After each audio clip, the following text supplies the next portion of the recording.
In a world with entirely too many shows about cars, this is another pointless automotive podcast. Hello, Chadwick. Hello, friends. Welcome to another rousing and arousing episode of another pointless automotive podcast. APA podcast to those in the know, and hopefully that's you. How are you, co-host extraordinaire Chadwick? Hanging in there, man. Yes. It's been a long time. No, it's good. I have a different beverage in my hand. I'm going. Ooh, I You don't. could say no to this. Maui Brewing Company Bikini Blonde. Oh my goodness. I'm trying to think. Have I been to? I think I've been to Maui Brewing Company in like on the islands. Oh no, I'm thinking of Kona. I've been to Kona. Mm-hmm. I've been to Kona on Maui though. Oh, hey now. And yeah, good. I've got a well-worn Christmas themed shirt of theirs somewhere in my drawers. Delicious. Good beverages. Yeah, those are. I feel like the Maui Brewing ones are like they're just ubiquitous there. You can go. You get a. I think that I wanted to say like the 6-pack rings are like made out of like cardboard or something for the on behalf of the aquatic sea turtles and creatures. Such. Yeah, that's good. Yeah. Also, hello, Frank, and hello, listeners. Yes. I didn't, and sea creatures. I didn't reply yet. So it's a formal exchange of greetings. Right. Yes, it's been great. Speaking of formal, no, that doesn't work. Okay, sequitur. Oh god. You know what is also slow, like this exchange I'm having in my brain right now, are some cars that are looking like they're fast. We're going to call that a segue, people, because that's what we're talking about today. I'm assuming I'm assuming you are blessed with literacy and probably read the title of today's episode, which is cars that are fast, except they're not. They look the part, but they don't have. They have the show, but they don't have the go. These are cars that look quick, they look fast, but they don't got the beans. They don't got it, man. They can't roll that beautiful bean footage. Yeah, all bark, no bite. That's right. And some of these are fun. Like it's funny. I was kind of taking some notes, which I'm not one to do, but I did for a moment because I like this topic, and I just like the concept of just thinking about like, okay, what cars look fast, but really are not, and just like penning that out because there's kind of a lot. I think I think they are. These are reverse sleepers, if you will, Frank. We should get that term popular, right? Yeah. Would you say these cars are woke? No, big woke. Yeah, they are woke. They're more. They're not sleepers. They're more noise than substance. That's right. There you go. Yeah. Oh, hey now. So hey, yeah. Exactly. Owning these cars don't own the libs. I don't know what they do, but what they do they should is not go fast. No. That's I can tell you that much. So I put a bit of a quick list together. I'm sure you've done the same. You're more one to make lists than I am. Like what's live and die. What you got? What are you bringing to the table? Let's kick it off with some kind of softball to get us going here. First gen BRZ FRS. It's saying funny. I just on my list, all I put was like BRZ/GR86 parentheses brackets lol. Because like it's funny because by modern standards, these cars are not fast. No, they're fun. They're incredibly balanced. The chassis are all world. Right. I would love to own one. I think they would be great. It would be a great time. Yeah, but they're slow by modern standards. But by what cars that you and I are used to, these things boogie. Yeah, I mean, but it just goes to show you like the differences in time periods, but right? Like, how time has marched on. 20 to 30 year gap over most of the cars we drive. It isn't that much of a critical step forward. The thing is, and I've driven quite a few of these. I've driven modified. I drove a supercharged one, which was a lot of fun in FRS back in the day. But these things are actually great driving cars. Unfortunately, the first gen did have that notorious torque dip. Dip. Right when you By were the building. dip. Yeah, right where you were building that steam, which took a lot of the nut out of it, if you will. Nut extraction. But it just the experience wasn't there. They were fun on a twisty road, but that's about it. In any other driving situation, it felt underpowered. Have they remedied that since? Of course, the new one's got quite a bit more power. But have you driven a newer one? The second gen? I have not. But I don't hate these cars. And to be fair, I just want to qualify this. But they do look a lot quicker, especially when kids modify them when they're lowered a little bit on good wheels. They look pretty aggressive, and and they are usually 9 times out of 10 way too fucking loud. They're always straight piped. They always have they're so loud, but they don't move, which is all bark and no bite. It's the perfect example to start off with. The only one I've ever driven had the most obscenely loud exhaust. Horrible. And it was a buddy of mine, and he bought this exhaust. It was like, oh, this is the exhaust to get. It was like a ton of money. It was very pretty. It was like heat treated and had all this whatever. It was the buzziest, noisiest. No way. He was like, bro, I hate this exhaust so much. It's like it netted me like 3 horsepower, and it's unlivable. Sure. And it was just I ended up driving it because he had imbibed too much, and I was the DD, and so I got to drive his DD, his daily driver. And golly, yeah, I was not fat. I was like, oh yeah, like it's overrated. Like it's actually pretty quick. Like I've seen it on paper, and like, oh, it actually, especially when it makes that much noise. That makes it worse, actually. Yeah, dude, I fully agree. I think they're great cars. I want the prices to come down a little more, to be honest. Right? We all do. It just didn't do it for me. A stock one that supercharged FRS was a fucking blast. That was just right, and they should have just shoehorned the WRX engine in there. Let's be honest, but hey, it is what it is, right? But as far as looks go, to speed, no, didn't work. No, that's easy. I get easy that. though. Can I go with the next? We're gonna keep. I think we'll start with layups. We'll hit the easy ones, and then we'll start stepping out of the paint, if you will. And so the next layup, I'm going to go Honda CRZ. Oh, so this is the spiritual successor to the CRX, right. So this was the 2-seater, fun, sporty economy car. Which, if we're being honest, that's really all the CRX was, right? It was, right. Let's get a Civic. We'll trim it down. It's going to be a mileage master. It's going to be a commuter, but it's going to be a little tossable. It's going to be fun. And that's what the CRZ was. But it looked good. It's a good looking car.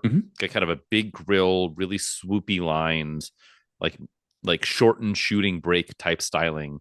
You get some good colors. They have that like brighter aquamarine kind of blue, red. But just no go. Like they weren't. No. They had no thrust to them. I still kind of want one. A 6-speed, really, because they're kind of cool. Well, there's a party trick that you can do. But before I get into that, what are your thoughts on the CRZ? The biggest problem I think with the CRZ is the fuel economy. The fuel economy wasn't there. Well, that too, yeah. The economy. What did it get? Like most people reported getting 30s. 32. No, most people are 32, 35, which is just not going to work for me. Right. For a 2-seater, because you just get a Civic and get the same mileage. Or Honda's original 2-seater, the Insight, which can be pretty fun to drive and get a manual and get 55 miles per gallon. Double the fuel economy. That's significant, right? So I think that's where it already starts to stack up against the vehicle. But it wasn't CRX like. They're not super light either. Surprisingly, it's not. Well, it's early-ish, not super early, but like hybrid 1.5, right? Like batteries and motors, and that was still the IMA design, right? Was the integrated Insight weighs 2,000 pounds. Yeah, but that was built on the assembly line with the NSX and all aluminum and a bunch of stuff. And this was like, hey, let's take that recipe and make it for the masses. Yeah, but with that time difference, added masses. It just shittied it up. So I'm not a fan.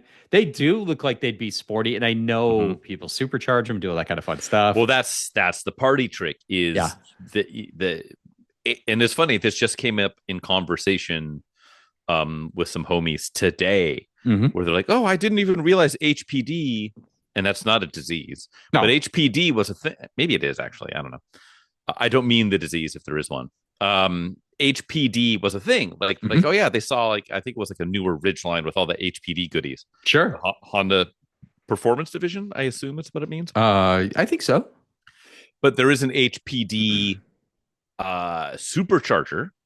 That you could get for the CRZ, and so I think it only boosts to like 197 horsepower. But that's significant. But like I think there's probably like 8 total ever dealer installed HPD supercharged 6-speed CRZs, and that would be actually pretty dope. Like that could be really cool. Like you're probably 30 miles a gallon, but like.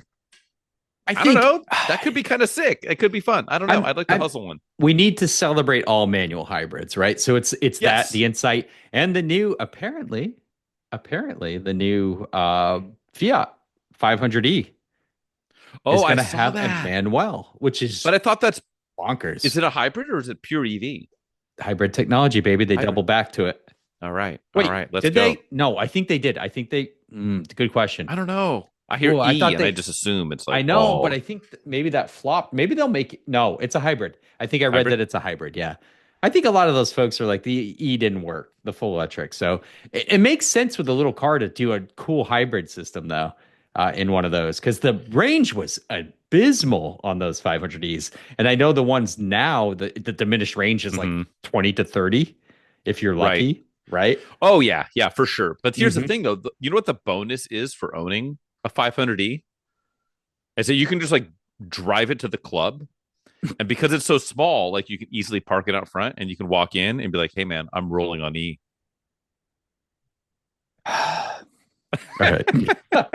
I'm not mad at you, dude. I'm just disappointed. Dude. Yeah, no, I get it. I think it's a hybrid, though. I think I read that it's a hybrid, which is actually a pretty convincing little package, because that thing's probably going to get a pretty sick turnaround on fuel economy based on its size and a manual. I get that a lot, actually, the convincing little package. But no, it could be like I'm actually sort of kind of neat, kind of cool, kind of neat. I like the concept of. Like as the pendulum swings back from the push for pure EV, is that we get some of these really cool sporting ish hybrizzles, hybrizies. And yeah, this could be the start of that, because like by the way, you did forget to mention a hybrid manual. Civic one I owned. Yep. Yeah, Civic. that whatever gen was it, 6th gen, 7th gen. Didn't they pretty much use the IMA pack or batteries from the Insight in that car, though? Probably. It wasn't like a totally original. Probably, yeah. 1.3 liter. Right. You got a downsized 4-cylinder, and that was an interesting car. I'm glad I owned it. I'm glad I no longer own it. Yeah, the CT is such a better product. All the way through. Yeah, Toyota hybrid. Atkinson cycle, of course. It's going to be better. So, yeah, agreed. CRZ. What else you got? This one's kind of funny. Early Pontiac Fiero. Yep. Talk about a car that kind of everyone is. You hear mid-engine. The first thing that comes to mind should not be, wow, look at this ergonomic, fuel economy minded, wonderful little car to cruise around in. No. Juking it. Yeah, this thing, dude, we'll get to that. So it's a mid-engine car, rear-wheel drive. You just go through the spec sheet, everything but the horsepower. Look at the car. You see rear engine or mid-engine. You see rear-wheel drive, and you're like, okay, I'm excited now. This is going to be awesome. Headlights. What kind? Absolutely, we got mesh everything. wheels. 0 to 60 and occurred. I think the 0 to 60 time of an early Pontiac Fiero was over 11 seconds. Yeah, no, yeah. So it's like it is like a Prius. Which is exciting. What else? So the Fiero name, like jokingly, became those early ones were known or very prone to catch on fire in many situations. So I mean, that's probably the hottest thing going on in that car. But the early Fiero, and you're right, Iron Duke, and we love it. We have a little. It's like a endearing love affair with the Iron Duke motor, and it just, dude, talk about a car that looks like it was properly, and the drivetrain, the engine layout, everything should have been a proper sports car from the get-go. And just all bark, absolutely zero, -5 bite. To tell you the truth. Because even like the 88 GT with a 2.8, even that like doesn't have it. Like that's the spiciest, the best version they ever made, and it doesn't have a ton of bite. It's got world of difference over that early Iron Duke. Oh yeah, in next all level capacities. Yeah, like they retuned the suspension. Mm-hmm. They actually gave us some components that were worth a damn. Looks good. What's interesting is I boy, I know. I don't want to say friend of the pod because he's not, but like local car superstar here in Northern California, Mr. Jason Camisa. I know he did a video on the Fiero, kind of talking about the development and stuff, so he's kind of spelled some of that out. But it's like that car is just an absolute poster child on like corporate pulling in different directions and like, hey, we have this thing that's really cool on paper, and then you go to execute it, and then oops, we're GM, and like you just end up with it being this like, we want to have this sporty thing, but we don't want to step on the toes of this other performance, even though we're the performance division. There's the Corvette, and people talk about the mid-engine Corvette because they've been talking about that since the beginning of fucking time. Yeah, and you just end up with a neutered econo, which I'm okay. I'm actually okay with like a sporty 2-seater economy car, like the CRX that I mentioned earlier, but is a prime example of that. The first gen MR2 is a prime example of that, and they found a way to completely curb stomp their own genitals while making the Fiero, and horrible. It really checks this box of cars that And here's like, even if it was slow but handled great. Sure. Cool. Forgiven a little bit. But this doesn't do that. And it's more likely to burst into flames than it is to navigate a corner. That's why I was careful to point out, like, especially these first couple years are really the biggest issue with this offense of barking and not biting. But I think they later got it together. Do I want to own a late model GT? You bet your ass I do. I probably will. Just because. Here's what's interesting about Fieros. All of them, I don't care what spec, I don't care what year, I don't care what color, they're all very cheap. Cheap as fuck, boy. Like you can get the nicest one on the globe and it's under 10 grand. Oh, yeah.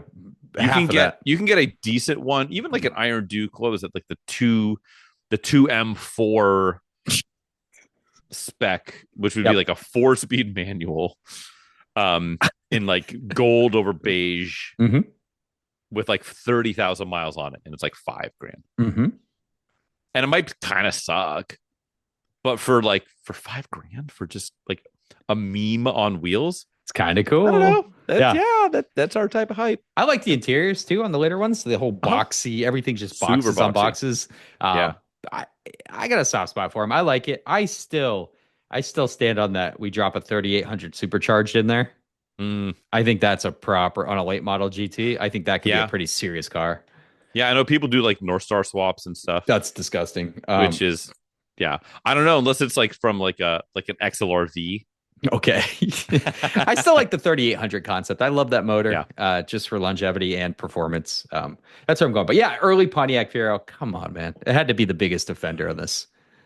So, well, I mean, there's a lot of offenders on this, and I feel like some of our lists will overlap. So I'm going to take one I don't think is going to overlap here. I'm going to go a little bit wild card, because I think the nameplate looks faster than the actual car on this one. Okay. And this one's a little bit of a deep dive, but I'm going to say Mark III Volkswagen, a brand I famously forget about. Volkswagen. He's working on it. GTI 2-point slow.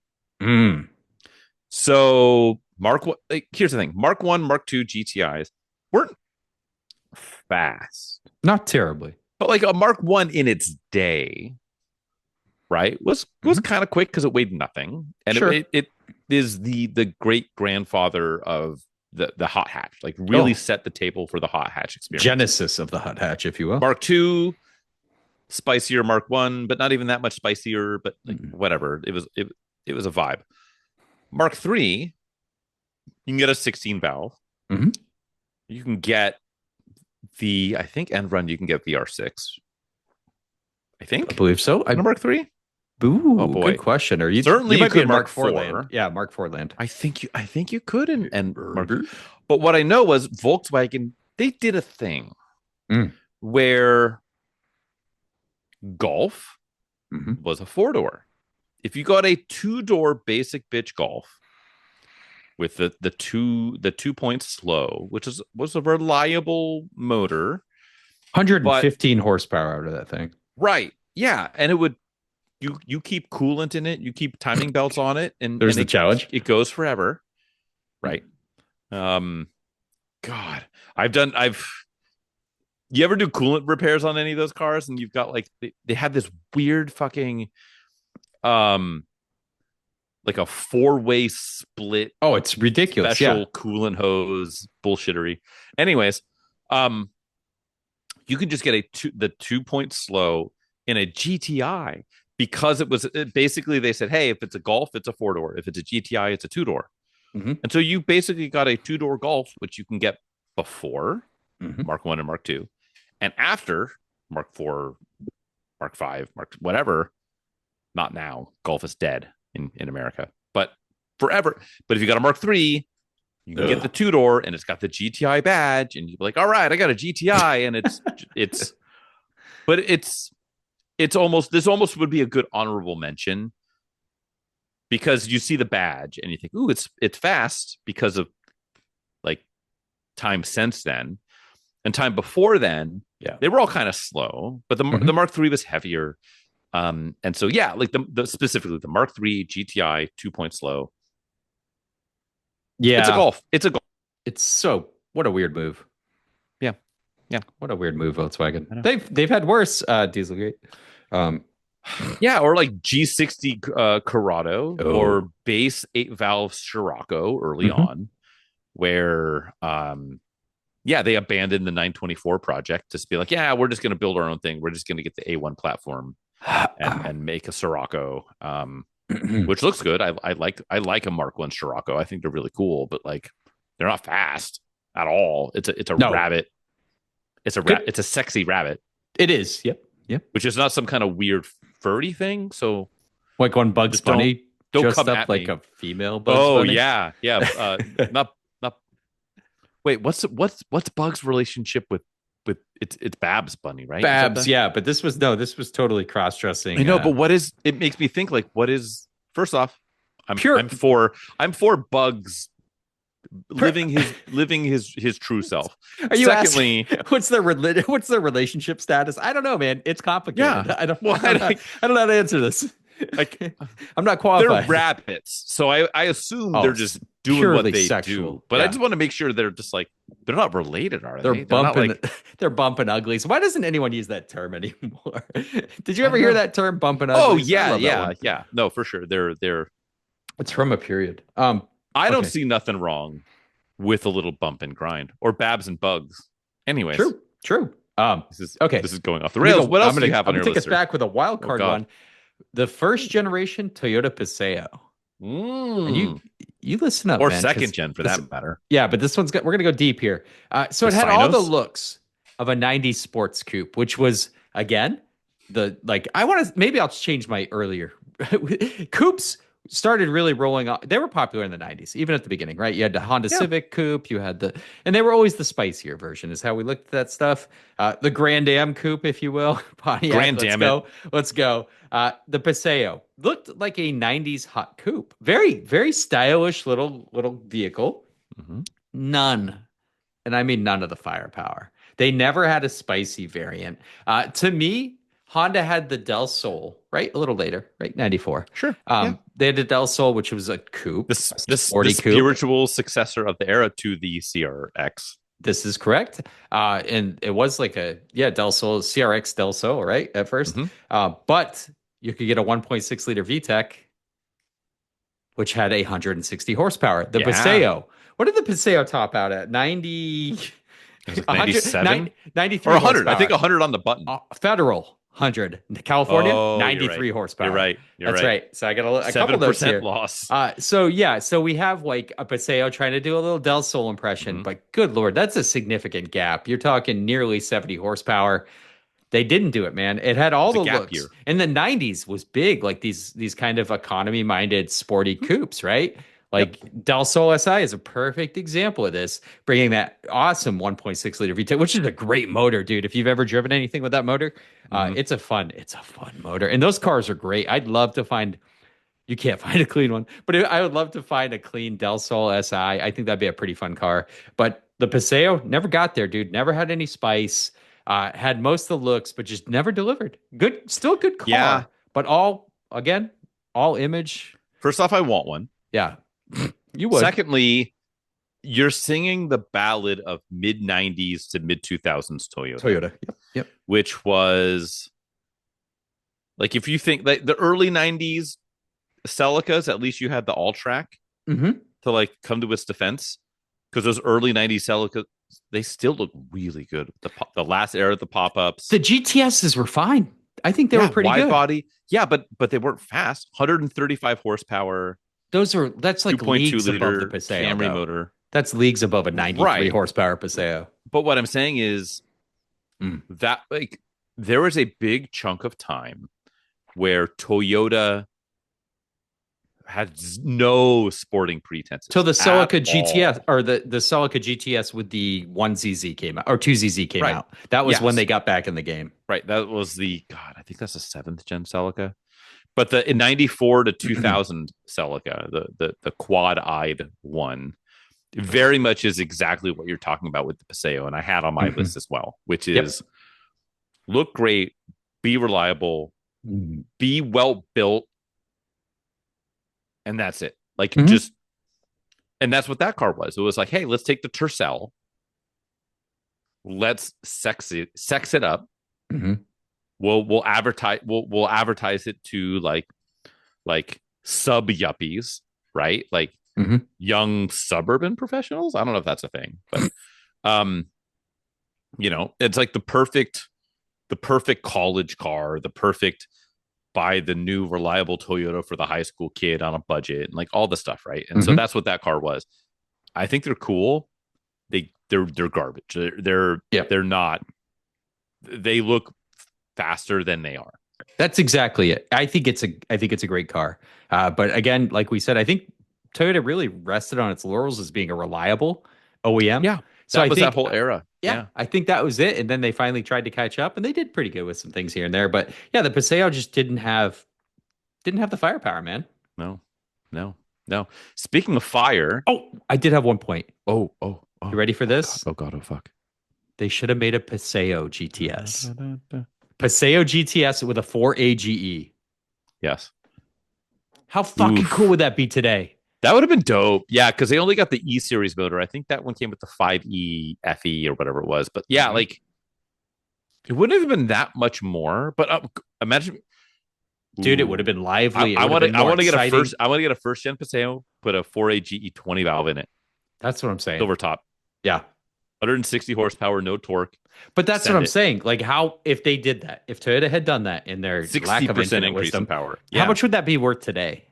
That's the problem. That'd be a $10,000-$12,000 car, probably. Yeah, if they did like a 500 run, there would have been some weird homologation series. Yeah, like suspension overhaul, some other weird stuff, some aerodynamics on the body, plastic body cladding. But how cool would that be? That's today? why I wax my entire torso. Is that why? Yes, for aerodynamics on the body. Yeah. Oh, and the other thing, but man, I just pictured somebody stepping into a wind tunnel with a raging boner and just like putting their Johnson like head on, apply directly to the forehead, just like into the wind tunnel.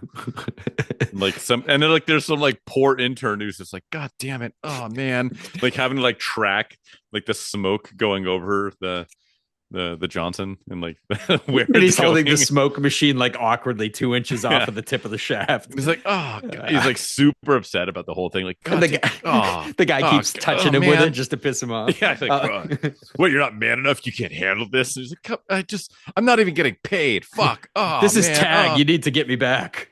No, I don't want to. You have to.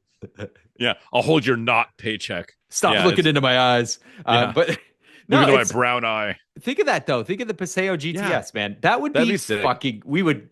That would be our like holy grail car for the podcast. Yeah. We're gonna have to. Yeah, exactly. Yeah. The quad force. Swap. You know what? Fuck it, Frank. Toyota didn't have the balls. We have at least 3 between us. We exactly could, 3.5. We could make old shrinky dink. We could. It's always the left one too. We could. Isn't that weird? Wait, yeah, you're right. Let's make it. Let's fucking make a Paseo GTS. Oh, how good. After Leno's Laws comes and saves us. I know. Save us, creepy Uncle Leno. I've got some heavy hitter manufacturers. So we've been talking a lot of Japan. Oh, is Toyota not a major player in the automotive spectrum? No, but what I'm saying is like spicy manufacturers, right? Like when you think sporting cars. Oh, right.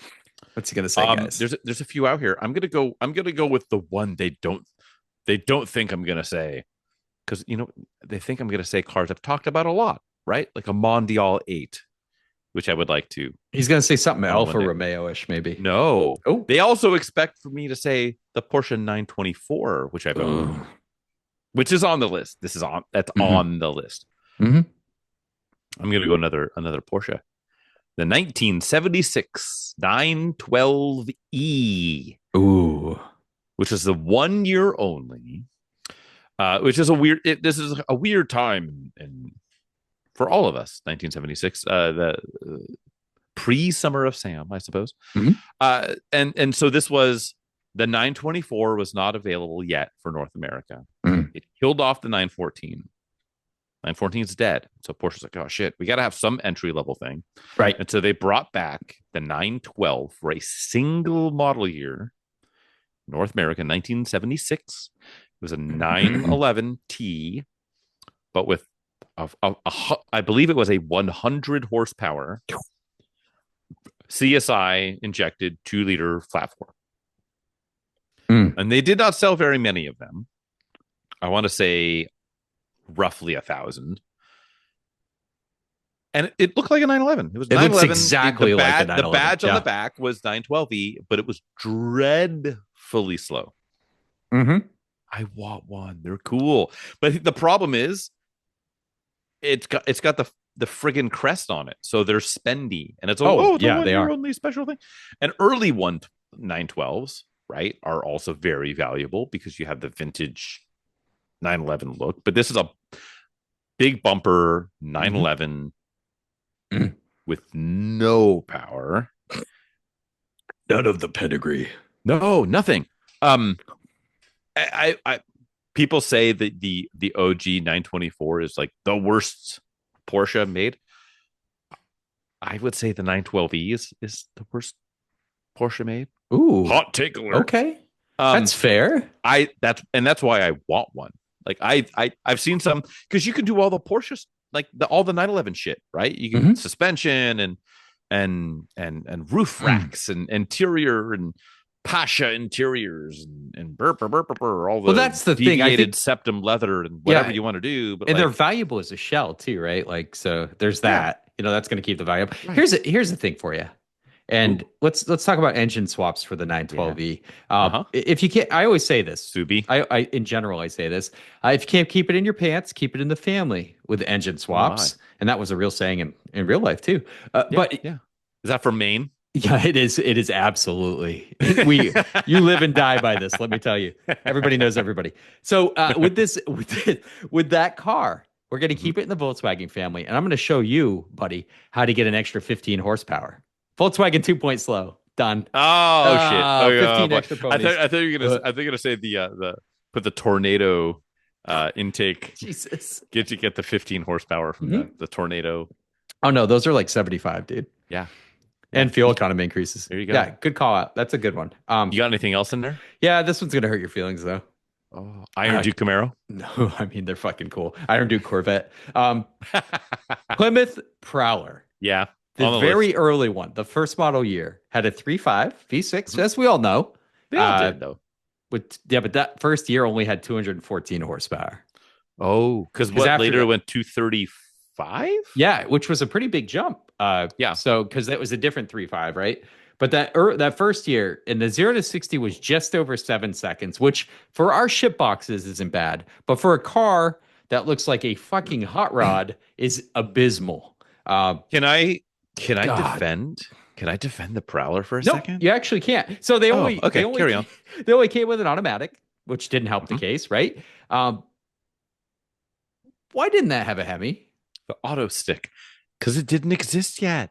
And this was my my defense. And it's not a they should have held the design. They should have held the design defense. So they had a power plant that was befitting of such a radical looking car. But they couldn't. They couldn't because they immediately got merged with fucking Daimler Chrysler.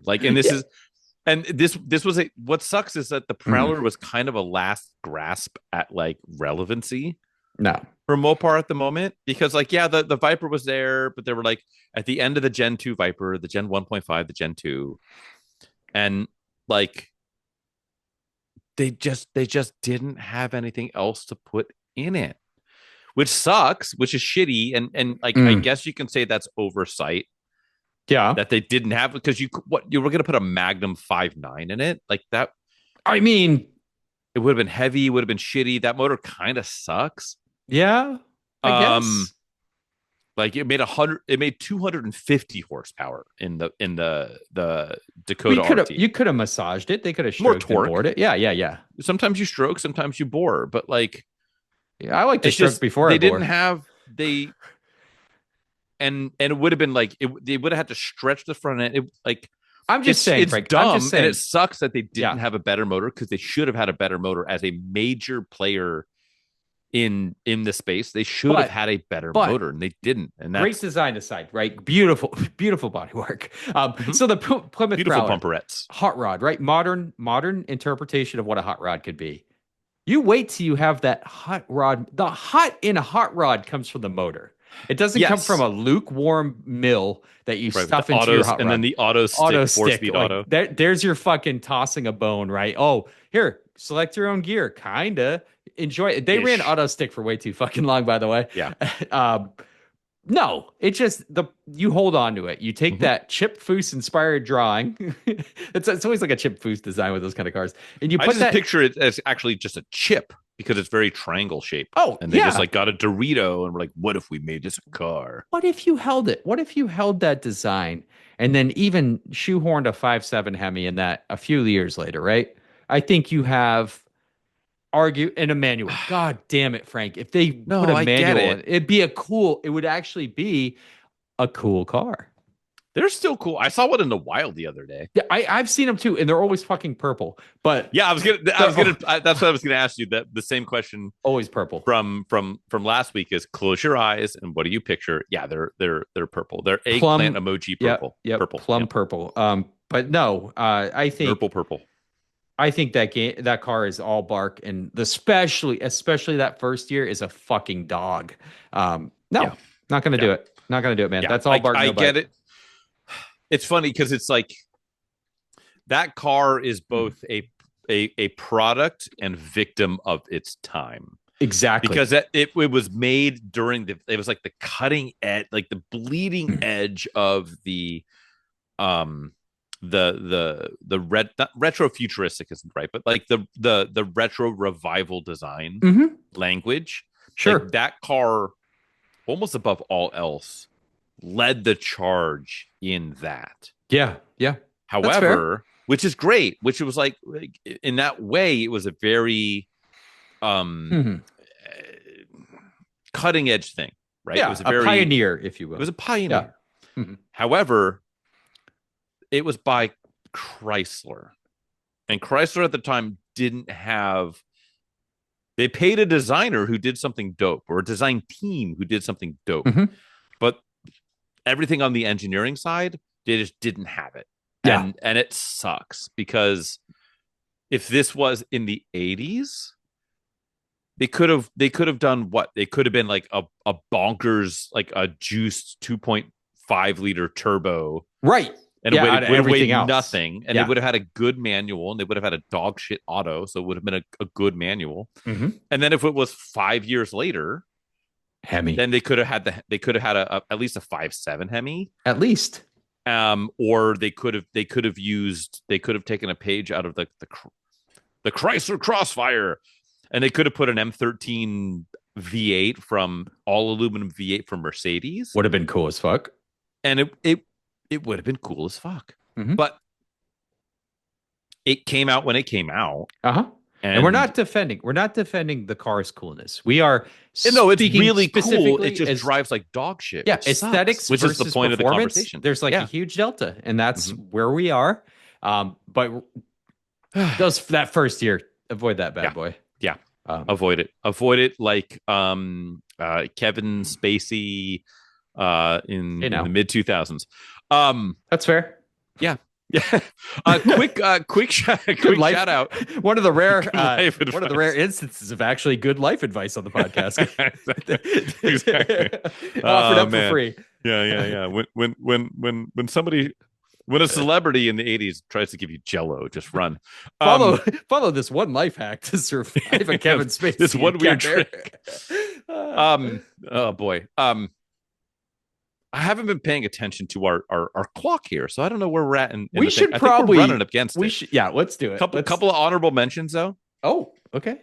Fiat X19. God, they're cool looking. They're cool. I want one so hard, dude. I want one so hard.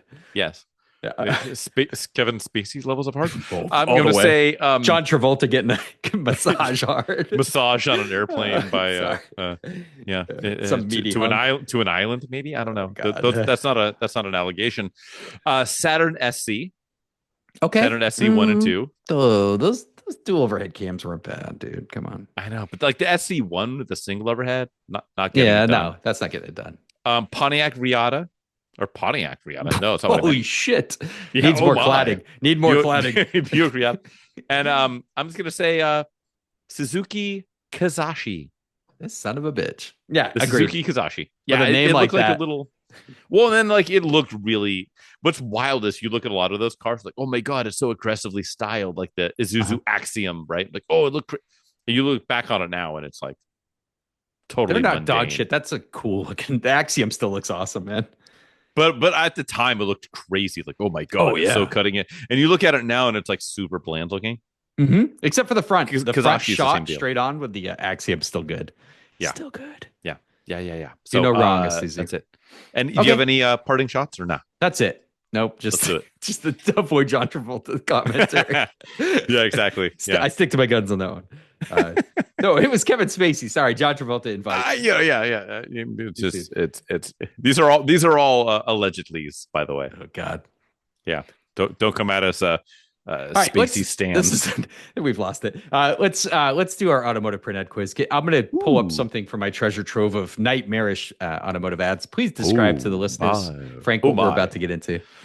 We're about to get into some trouble. Hey, so, for the in case you're if this is your first time on the pod, thanks for checking it out. And sorry. Sorry about all the awful Predator talk. And the content. Yeah, well that too. Besides all of that, what we do a thing here on the pod where one of us, in this instance, young Chadwick here, is going to find an advertisement, a print ad from the 80s, 90s to mid 2000s. He will then read the type copy from that. And it will be incumbent upon me to guess within 10 minutes and 3 guesses of what kind of automobile we are talking about based upon the type copy from the ad. I'm going to try and make the model and approximate here. I get 10 minutes. Please play along at home. It's a lot of fun. I think I'm ready. I'm probably not. Chadwick, how are you doing over there? You good? I'm ready, man. I'm ready. I'm ready to read at a 3rd grade level, which I'm highly qualified for. Barely. Yes. So our ad today is a single pager because that's all we need, my friend. Also, good luck in all the other formalities. Thank you. Vehicle is black, wheels turned at an angle, going on a dirt trail at a high rate of speed. Driver looks like Sylvester Stallone with aviators on. Oh boy. Blonde woman with what can only be described as a perm in the passenger seat. So a little bonus to the time error. 1989. They're having a fucking blast, son. A fucking blast? They're right after they had a fucking no loads blast. refused. Yeah. So I'm gonna have to blank out a lot of stuff on this one. So bear with me here. Because they're all 4-letter words. No, it's like super vulgar. There's some. Yeah, it's all. I can't believe this ad has the word pussy in here 20 times. It's so cool. So what are you, a blank? Go buy one now. So the blank of the family is the main tagline here. Now, when you say blank, I'm picturing. Yeah, carry on. Blanks blank going to get a whole new reputation because there's a new member of the blank family. Introducing blank blank. Excitement hasn't been neglected. And I know you were thinking about being neglected here, but because this unit's fuel injected, they did not foresee the term unit referring to peckers in our modern age. Oh boy. So this unit's fuel injected. That sounds not blank. Fun. Blank comes equipped with a 1.6 liter electronically fuel injected engine hooked up to a 5-speed transaxle. Oh, interesting. Okay. It all runs down the road on a TR performance suspension with stiffer springs, sway bar, singular, and Michelin TRX tires while you run the show from Recaro type seats. Now that is questionable phrasing. I love this ad. This is now one of my favorite ads. Yes. It's specialized hardware designed to do a job on your favorite piece of highway. What kind of job? Clearly, the lady knows. ZJ. Blank blank got a winning attitude. Blank blank has the functional good looks of a serious road machine. Rear spoiler, you know, I like that. Front air dam, racing mirrors. I love it. This is fucking beautiful. TR type steel wheels in a sporty blackout treatment. Take a long, good look because everyone else will. That's a good line. There will be a limited availability of blank blanks. So whether you buy or lease, see your blank dealer and place your order. Get it together, buckle up. So a little help with the time period, my friend. Blank blank. It's always meant a lot of good things. Now just add blank and think quick. Boy. Fantastic ad, first of all. Yes. We have 1.6 liter. We have fuel injection. A lot of period terminology.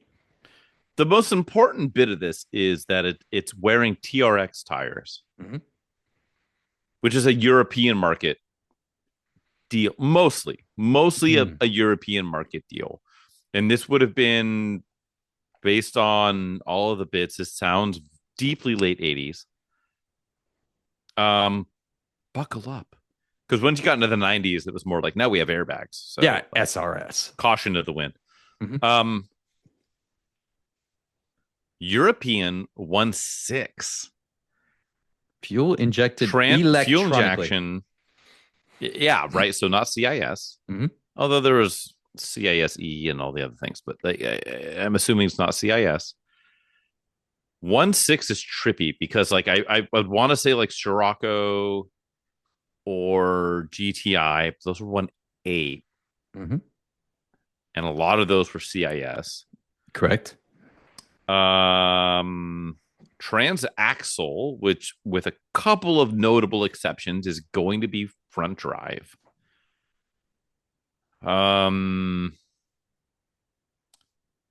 Boy, European, and that's an assumption.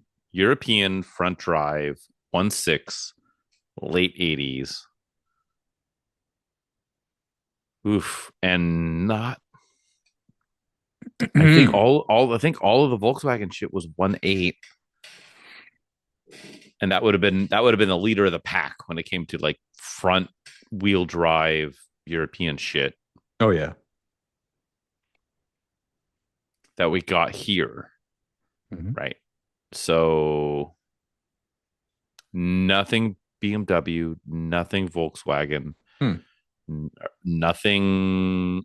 I don't think anything Volkswagen, nothing Mercedes, nothing Volvo, nothing Saab, nothing. Oof. I don't think there was anything TRX out of Japan. Because I think 1.6 Sporting, I think 4AGE, which is Toyota, which is not TRX. I don't think Toyota did anything TRX wheeled.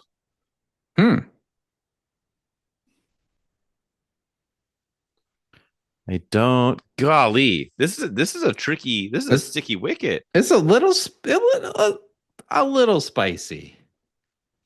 Only a little. Maybe no. This is probably a 5.5 out of 10 spice. Oh boy, that little. Now you're in my head. Gah, gah. Okay.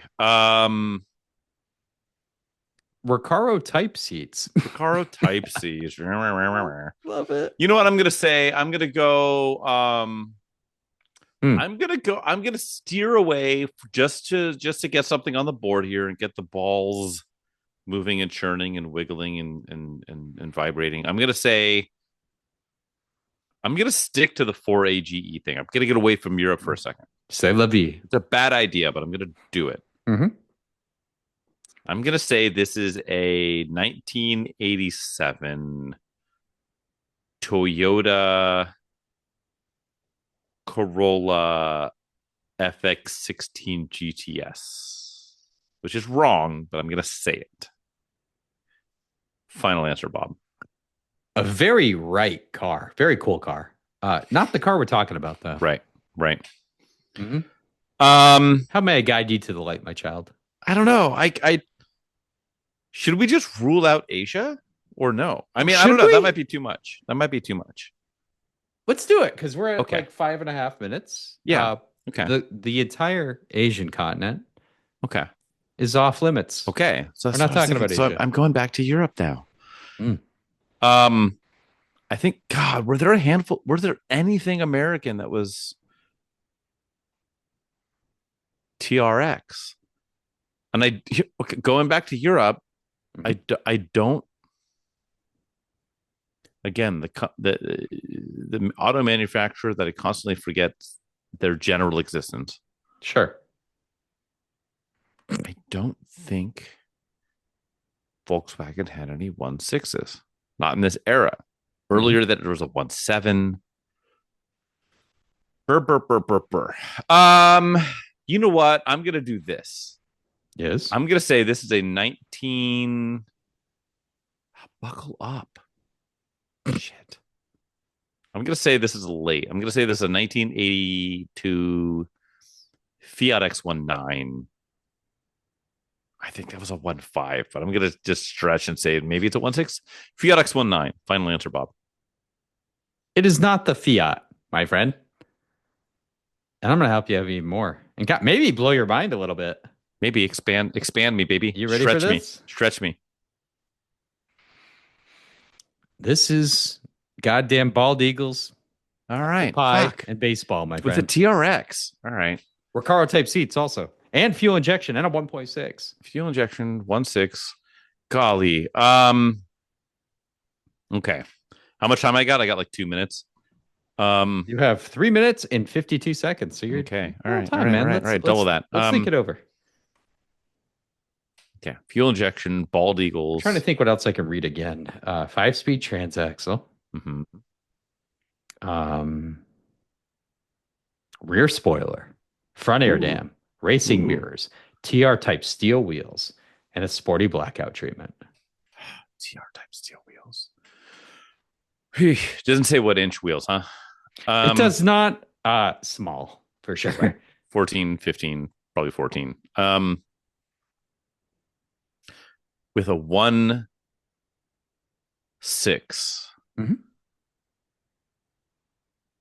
American.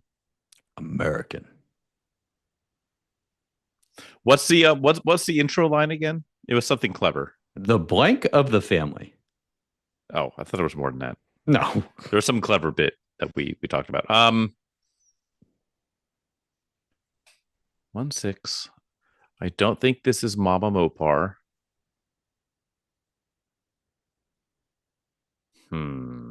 I can't think of a GM of the era with this, because you had, God, is this captive importy? Did I get it? Didn't say twin cam, did it? It did mention, no, it did not mention anything like that. Okay. Because if this was a Chevy Nova twin cam, which it could be, I feel like they would like scream that out loud a lot. There was no door count, right? No, I don't believe there was. Okay. I'll give you another hint. There are 2 doors. Yeah. Okay. 2 doors, 1.6, TRX wheels, air dam and spoiler. Bum,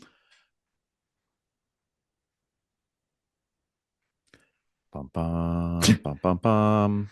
He's thinking, folks. Gears are grinding here. The gears I'm grinding. Yes. Did it say synchro mesh transmission? You got there's actually no transmission. 5 speed though. 5 speeds. Oh man.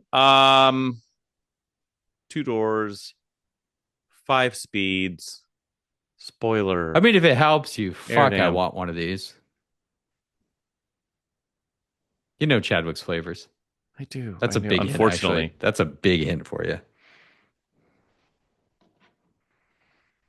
You have 1 minute remaining. Oh, 1 minute remaining in the period. 1 minute. God, the stupid TRX wheels is throwing me for a loop, and that's been stuck in my craw this whole goddamn time. Okay, I'm going to say blackout trim. This is Ultimate Night Edition. Man, I'm not going to bring it home on this one. It just ain't going to happen. I'm going to say car. This is Hey, it's the Fonz. 19. Hey. Oh, that's a 1.9. There's a 1.8, 1.9, a 1.6. I'm going to say this is a 2-door though. Golly. 10 seconds. Birds, Eagles.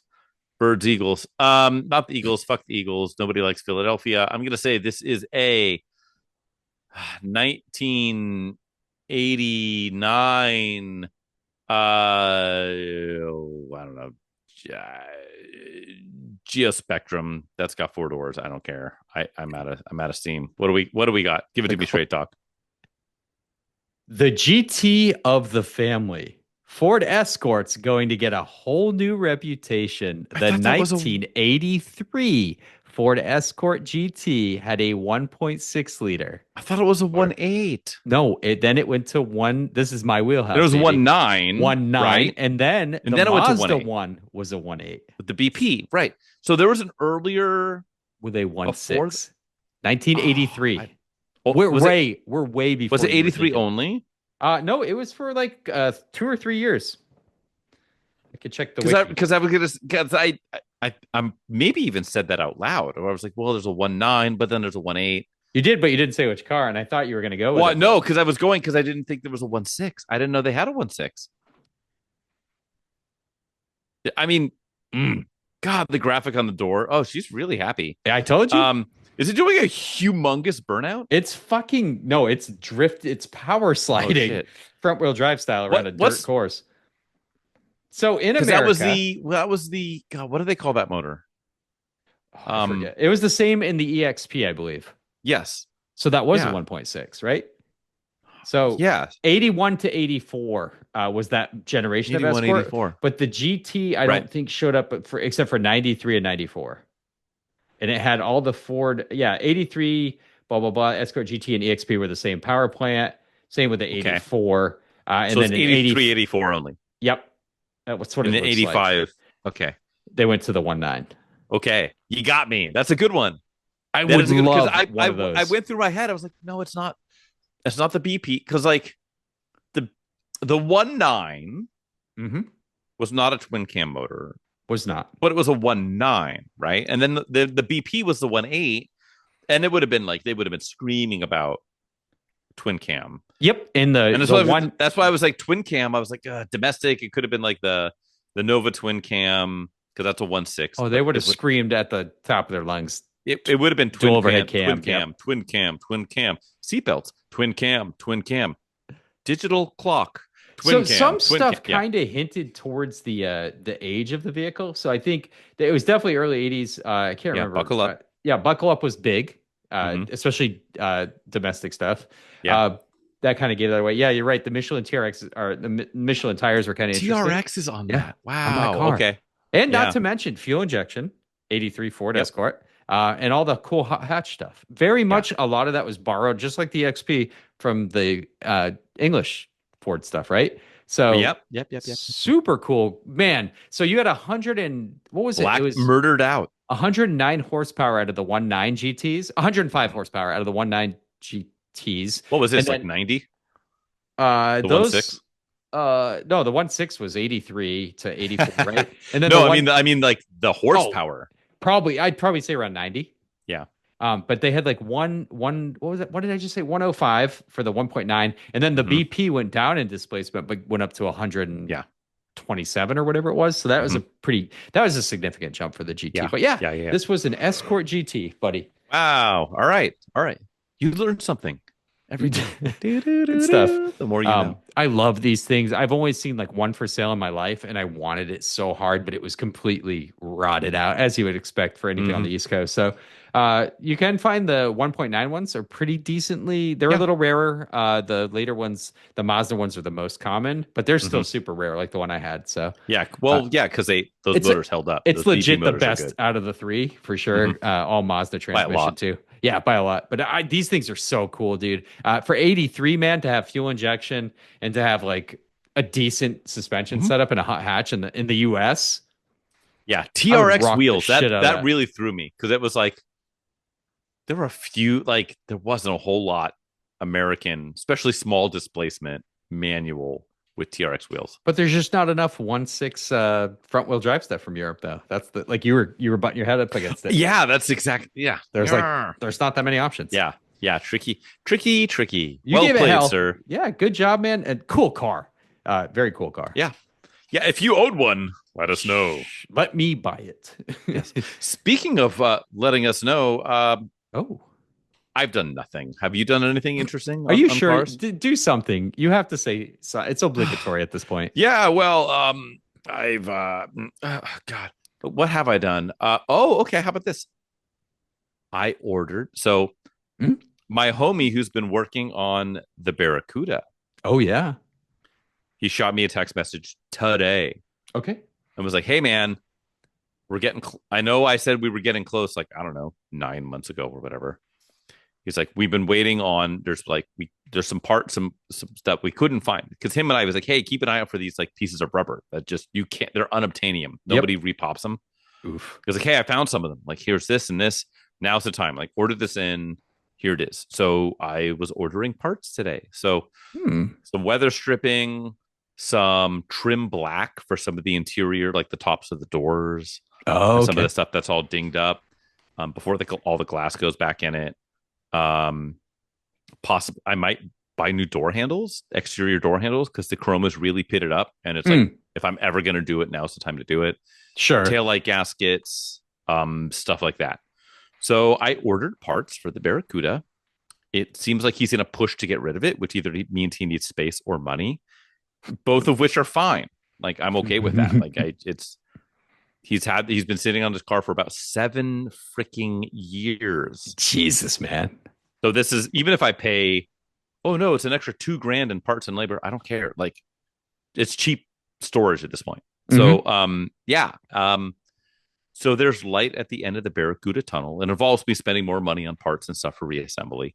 And so those parts will be here hopefully end of this following week. Hell yeah, dude. And then we'll see. And that is going to be, because what's going to happen is let's say all of a sudden, here it is, it's done, keys. I'll put 50 miles on it and some shit's going to fall apart. and then I'm going to have to deal with it. And that's fine. This is how this works. It's just part of the process. Part of the game. The process. But I am really excited for the thought of putting miles on this car. Dude, how could be cool. Really cool. Yeah. So there's light at the end of the tunnel again. Yeah, the light is turned back on. I can't wait to see this myth of a car. It is. It's my white whale. Go get it. How about you? So I actually did a little bit of work, not a lot. So Taryn, I'm starting the time belt water pump job on the tracker. I think I got the radiator off last time, drained the fluid, all that kind of fun stuff. Took the fan out, which was kind of fun. Your biggest fan? It was not a very big fan at all, which makes sense. So I removed all the accessory belts. You know how it goes, taking the front of the motor apart. So the car had a squeal on startup thing that's usually like indicative of a improperly tightened belt. Dude, the bracket that holds like the AC like compressor to the actual block of the car didn't have any of the bolts in it. So it was like you could just take tension. That's what would cause the squeal. So I'm like, hey, problem solved, because I hate it if it's something else, right? But nope, that's going to be an easy fit. 2 bolts. So little discovery as you tear into an engine. That's why I like doing this work, because you always find the little things. Yeah. Anyway, so keep going. The timing cover is like 10 millimeter bolts, and we're talking overhead cam, small single displacement, single overhead cam engine. The timing belt goes around a little simple tensioner, spring tensioner, and then around the cam, and that is it. Lovely. This is wonderful, refreshing, right? So I was like fully ready to get in there and do like the cam seal and crank seal. Bone fucking dry, because the car really has only been driven like 40K, if that. Hell yeah. And what I don't tow miles, even with years in age, I don't pop off low mileage cam and crank seals, because you stand a way better sleeping chance. Dogs. Yep, you stand a way better chance to fuck up the installation, or the aftermarket isn't perfect. And people are like, "Oh, you're in there, just do it." Yeah, you're also in there, and you're gonna take it all off again if you fuck up the seal, or the seal isn't. If it's perfect. Weeping, if great, have at it. Yep. OEM, low mileage car, fuck no, dude. If it's like 60 years old, cool. But one of these, no, they're staying bone dry, Frank. So yeah, hell yeah. That's cool. Water pump came off just perfectly. Everything, again, clean, green fluid coming out. Water pump ASIN, original. Toyota actually supplied a lot of the tracker stuff. So everything's going swimmingly. I'm trying to think what else I did. Everything, even the pulley, even the tensioner had like a lot of life in it. It was just like indicative of a car that's just in really good shape. For. Yeah. So I can't wait. I'll put the new timing belt on when I get a moment. But the funny thing is, dude, like it's literally been weeks since I touched the car. So it's like you walk through your garage and I see just the fucking nuts and bolts and the fucking parts everywhere. I'm like, do I know how to put this engine back together? You get that. Yeah, moment, right? You're like, you get that. Like, I think that went that way, but no, super straightforward. I love this vehicle. I'm in love with it. I will get a 4-wheel drive one eventually, but talk about a vehicle. For now. Yeah, talk about a vehicle you can just keep forever, right? Like these things will always be easy to maintain. Parts are available. There's nothing complicated about the whole thing. It's such a cool setup. So I'm pretty pumped. But time belt water pump will be going in, all that good stuff. Of course, I'll do the valve cover. That's leaking like a son of a bitch, as always. Spark plugs, all the other stuff. But anyway, got the timing belt off. That's all that counts. And it's halfway there, baby. Promising. It's promising when you pull that timing cover off and you see it dry. Yeah. That's such a good feeling. So instead of like a waterfall of fucking oil down the front of the block. Every time. Yeah. Yep. So good. Very cool. Original timing belt too, of course. So that zero like stress marks, just looked old, worn, but it still had like the white on it from the original. It's such an original truck, dude. I love that thing. That's cool. But that's what I did. So some good progress there. Fantastic. Into it. Yeah, once that thing's back together, I'm excited to get some seat dude, you're gonna drive that shit, dude. It's gonna make you smile, and then you're gonna buy one. We should each buy one and go on a little tracker dueling sidekick. Trackers. Yeah, ooh, adventure. Tracker tracking. Because I'll get a sidekick. I know you want a tracker, so there you go. And 4-wheel drive. We'll both get 4-wheel drives. Put good tires on and go have a. Think of that adventure. Yes. Ooh. Well, I'm excited for tracker time. Thank you for tracking us. Yeah, tracking along, listener. Yeah, tracking and trekking and being our sidekicks. for all of this. So if you want to continue to do this, please do so. All of the places that you get podcasts. We have an abandoned Instagram, which I feel like once a quarter we put something on there. We're forced by our board. What it's best for is you guys reaching out to us directly. Occasionally we get threats of violence and love notes, sometimes at the same time. Through the Instagram. So please get a hold of us there. For those of you who have done that in the past, we see you, we hear you. So do that. We feel you. Urge us. Yeah, we in our loins. So keep doing that. One day we'll post on there. Keep following us. Tell your friends, hide your kids, hide your wife, rate us on all the things.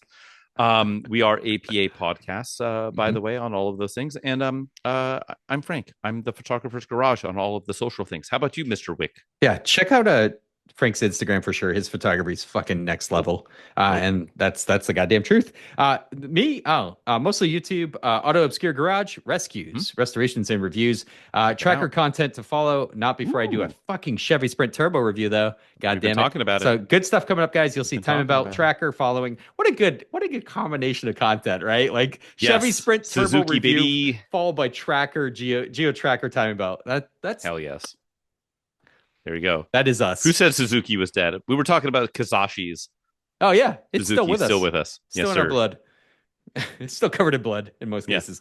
But but seriously, guys, thanks for checking us out. We do appreciate it. We love you guys, and we can't wait till the next time. Until then, take care. We love you. Sleep soundly. That sounds menacing. Even more so. Bye.